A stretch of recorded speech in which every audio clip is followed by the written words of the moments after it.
Kom ons sluit ons oë in gebed.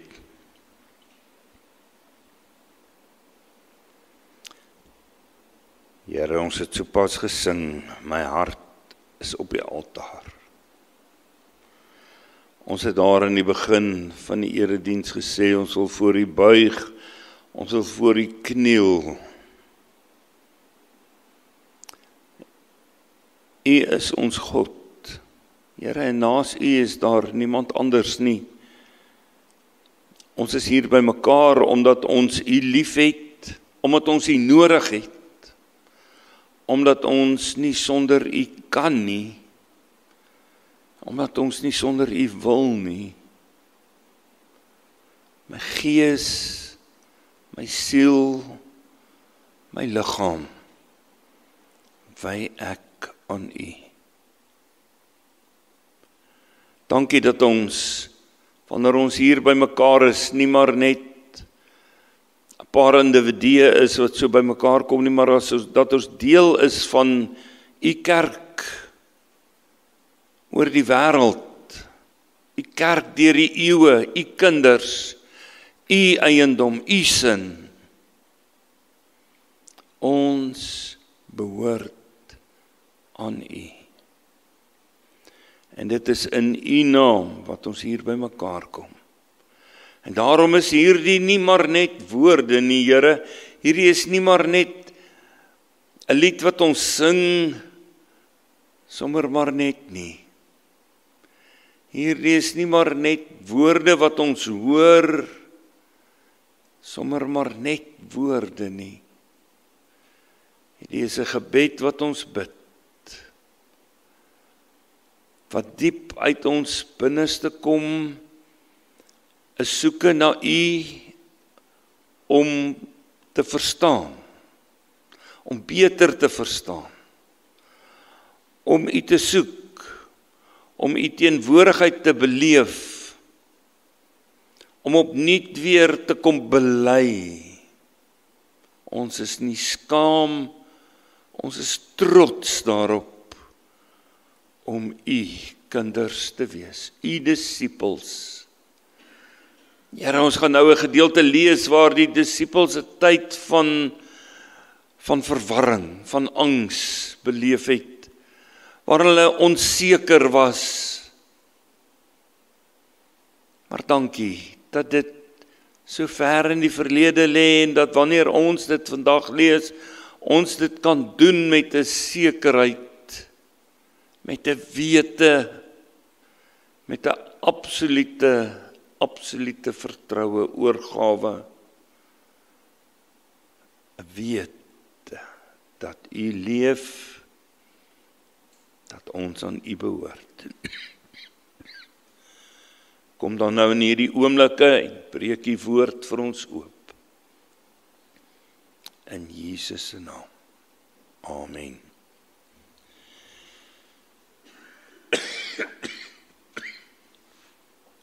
Ons gaan die gedeelte lees net na die gedeelte verlede Sondag, het ons die perikoop net voor hierdie een gelees, waar Jesus aan die Emmausgangers verskyn het. Vandag lees ons hoe Lukas beskryf dat Jesus aan die disippels verskyn. Lukas 24, vers 36 tot 49.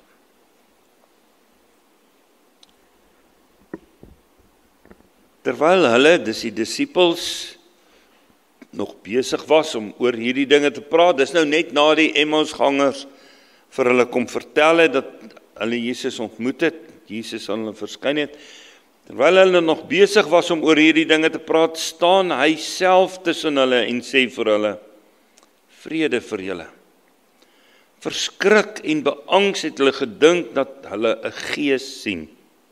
Maar hy sê vir hulle, waarom is julle ontsteld? Waarom kom daar twyfel in julle harte op? Kyk na my hande en my voete. Dit is ek self. Vat aan my en kyk. 'n Gees het nie vleis en bene soos julle sien dat ek het nie. Nadat hy dit gesê het, wys hy hulle sy hande en sy voete.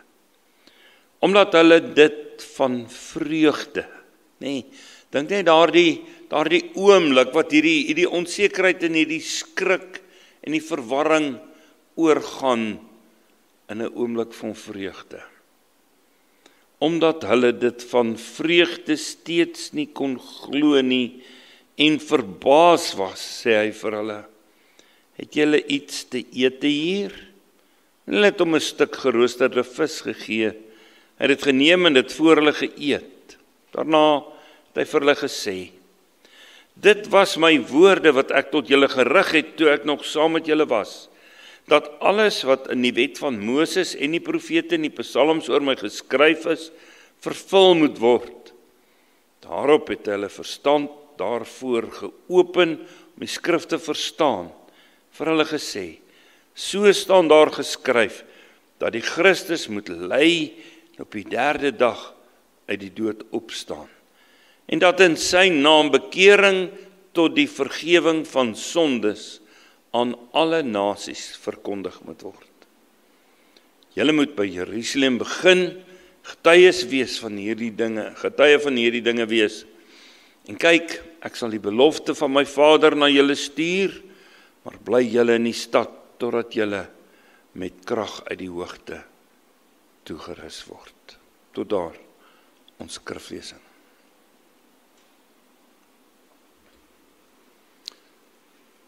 Vir die disippels in daardie tyd was dit amper soos die stilte na 'n storm, of dit was verskriklik, hierdie dinge wat gebeur het, totaal buite hulle verwysingsraamwerk. Hulle het niks daarvan verstaan nie. Hulle het nie Jesus se woorde wat hy voor dit aan hulle vertel het verstaan en die lyne getrek en presies die kloutjie by die oor gekry nie. Boonop word hulle nou vervolg, nou dat Jesus gekruisig is, nou sy volgelinge volgende, so die Romeine soek hulle, die Jode wat eintlik Jesus oorgelewer het, wat in die sinagoges nog by mekaar kom, hulle soek hulle ook, want hulle is vals profete. So hulle kan niemand, hulle is net so alleen.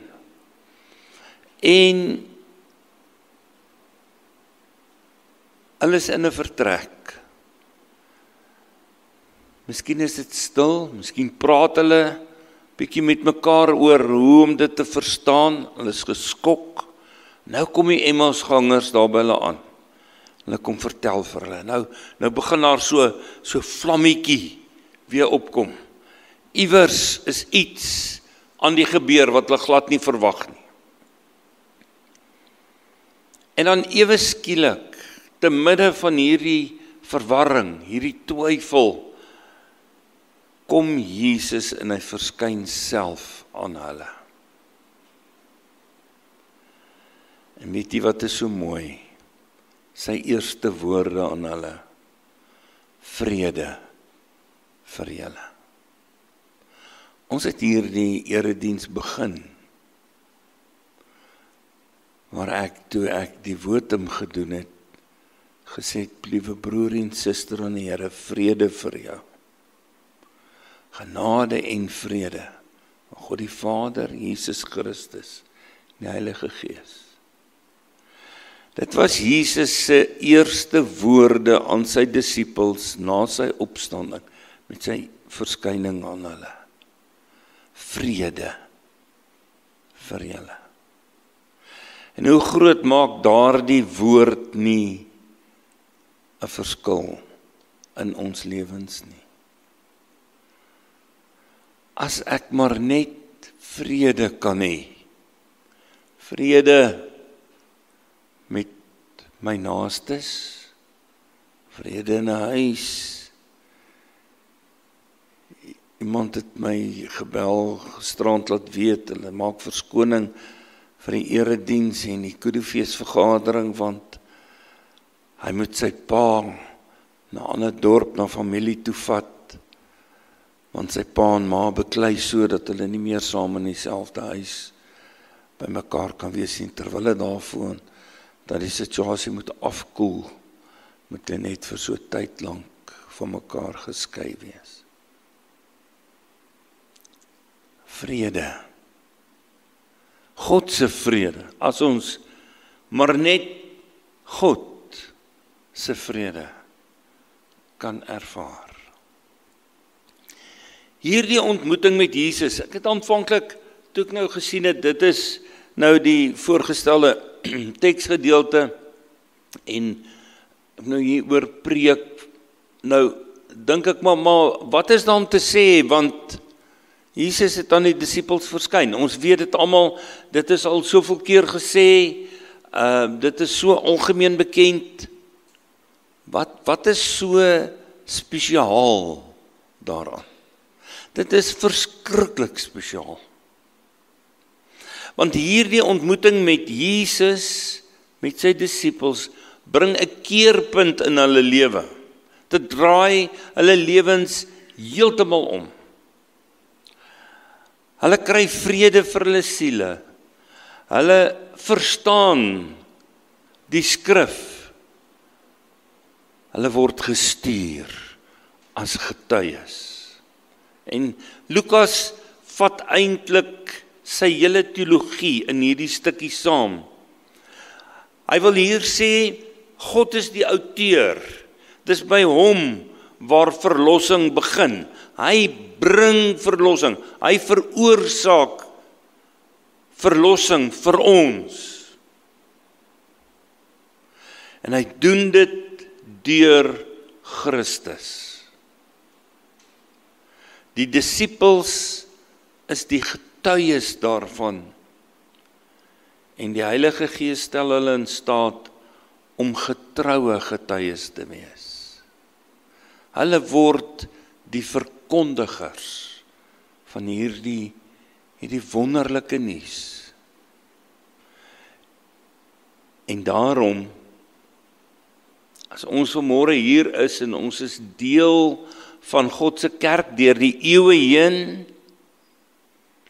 wat week na week, dag na dag, maand na maand, jaar na jaar, in sy naam by mekaar kom, hier is die beginpunt.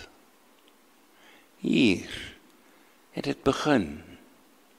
Hierna sou hulle in huise by mekaar kom.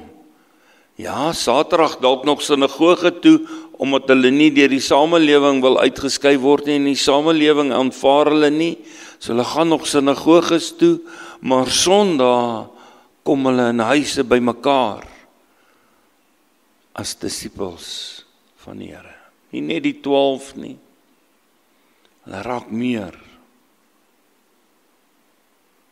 Oor so 'n paar Sondae van nou af, sommer op een dag meer as 3000, net mans. Vrouens en kinders is nie eens getel nie. Die groot belangrike ding, ekskuus my keel is baie droog vanoggend.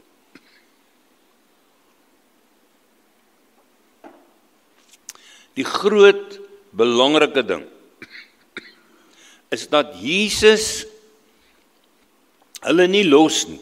Hy het hulle nie agtergelaat en aangegaan met die redding van die wêreld of wat ook al nie. Jesus kom en hy kom konfronteer hulle. Hy kom in hulle twyfel, in hulle verwarring. Kom hy tussen hulle staan. Nou jy weet hoe's ons.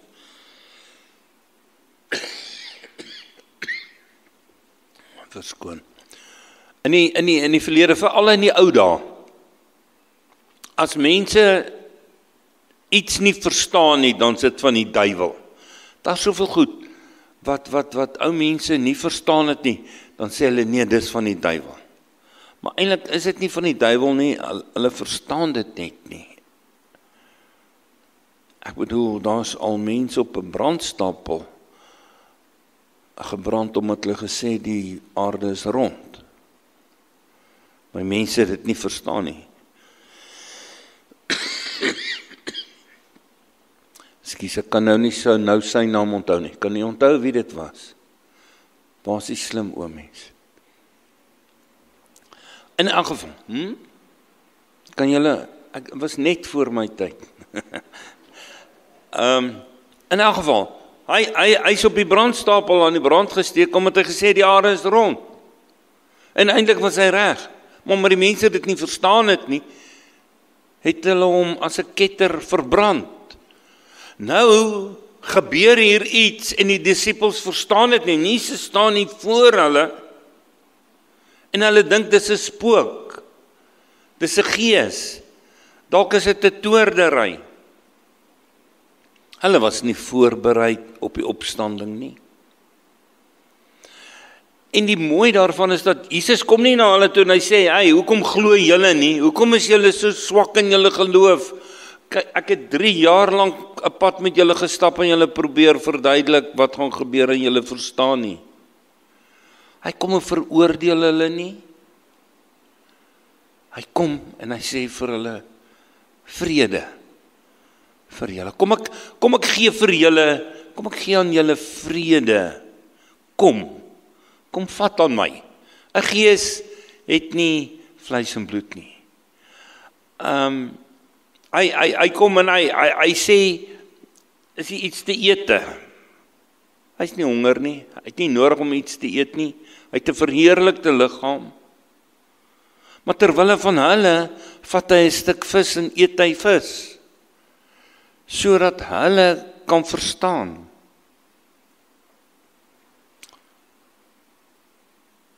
Ek wil myself net hier onderbreek. So werk die Here met elkeen van ons ook. Dat hy in ons twyfel, in die storm, in die verwarring, in die onvrede, kom hy in sag en hy bring sy vrede. Hy bring aan die disippels die vrug van sy opstanding. Die opstanding is nie net 'n geestelike, simboliese handeling nie. Dis 'n werklikheid wat 'n mens kan werklik ervaar en dit verander alles. Dit verander alles tot so 'n mate dat ek weet, wanneer ek met gelowiges praat, sê gelowiges dikwels, Dominee, ek weet nie of ek ooit sonder die Here sal kan leef nie. Ek weet nie hoe lewe mense sonder die Here nie, want ek kan nie.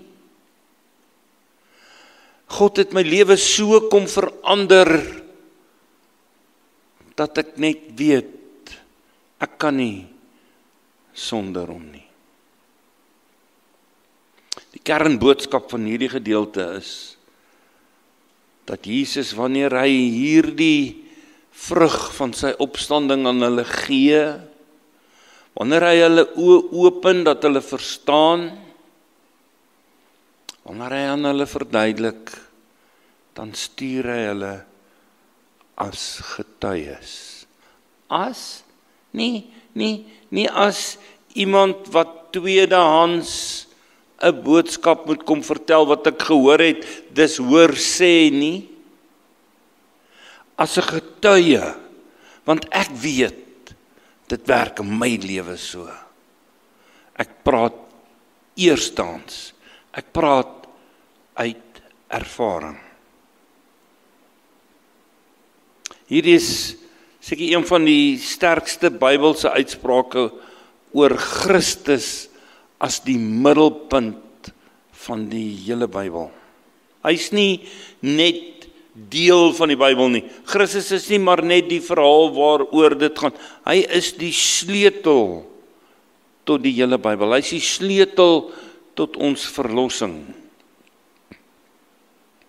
Die Ou Testament maak eers sin wanneer ons dit deur Christus sien. En dan kom hy deur sy Gees en hy open ook ons verstand, ons harte, maak hy sag. Hy sê soveel plekke in die Bybel, ek sal die kliphart uit jou binneste uithaal, vir jou 'n hart van vleis gee. Ek sal maak dat dit vir jou moontlik is om my gebooie na te kom.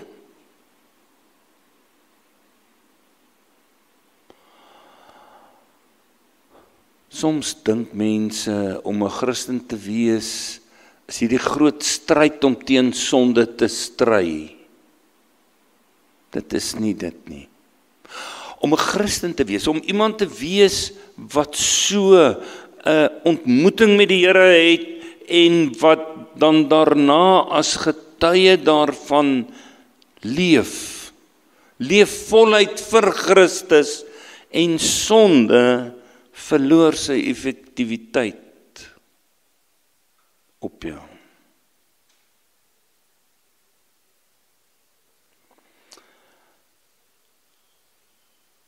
Daar's nog preke wat gaan kom daaroor.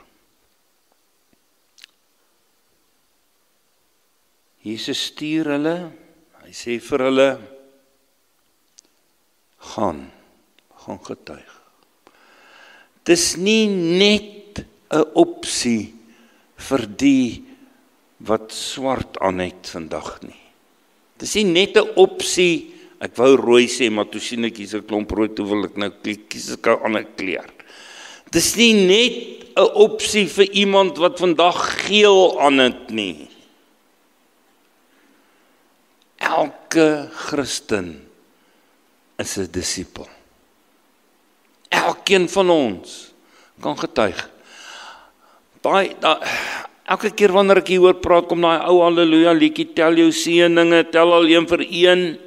En dan, hoe meer jy jou seëninge tel, hoe meer jy kyk wat die Here vir jou in jou lewe doen, hoe meer sien jy dit raak en hoe meer besef jy maar hoe groot is God dat hy my raak sien. En dan op die einde kan dit nie stil bly daaroor nie. Dan begin dit uitborrel en ek begin vertel.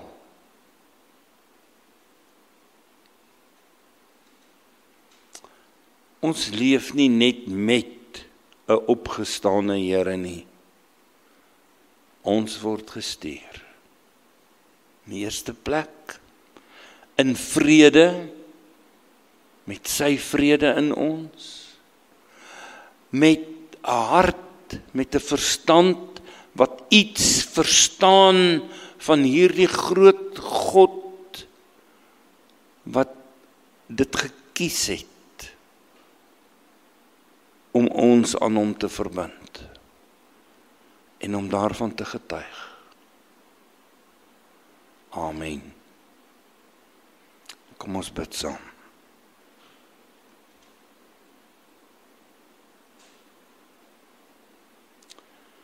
Here Jesus, U is die opgestane Here.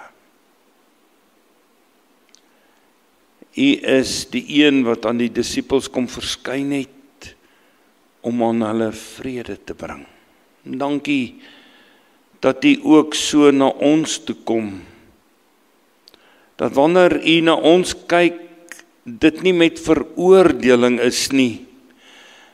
Here, hoeveel keer wanneer ons iets verkeerd doen, dan moet ons verskoning vra daarvoor en moet ons sê, ek sal opmaak. Ek sal probeer vergoed. U verwag nie van ons om op te maak en te vergoed nie.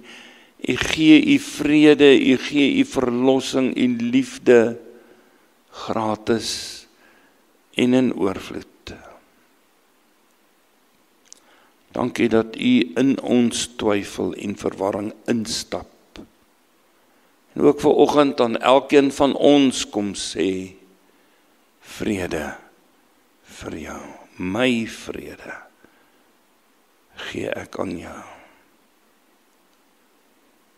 Here, dankie dat ons opnuut kon lees hoe u sag met u disippels gewerk het in hulle verwarring en twyfel.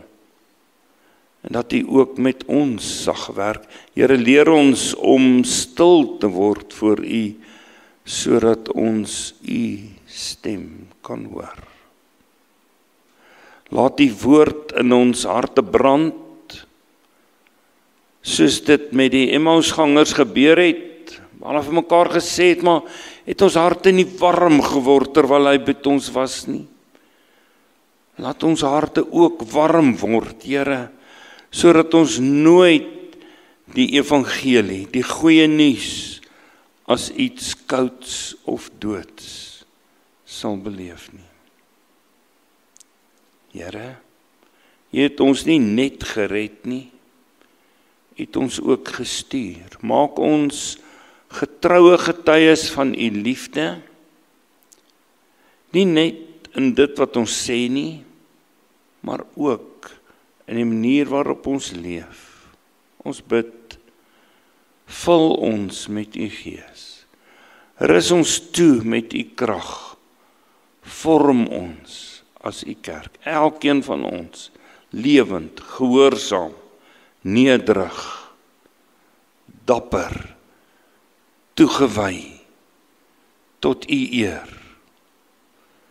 Wanneer ons vanoggend uit hierdie kerkgebou uitgaan, laat ons gaan toegevou in u vrede, met u woord in ons harte en u roeping op ons lippe.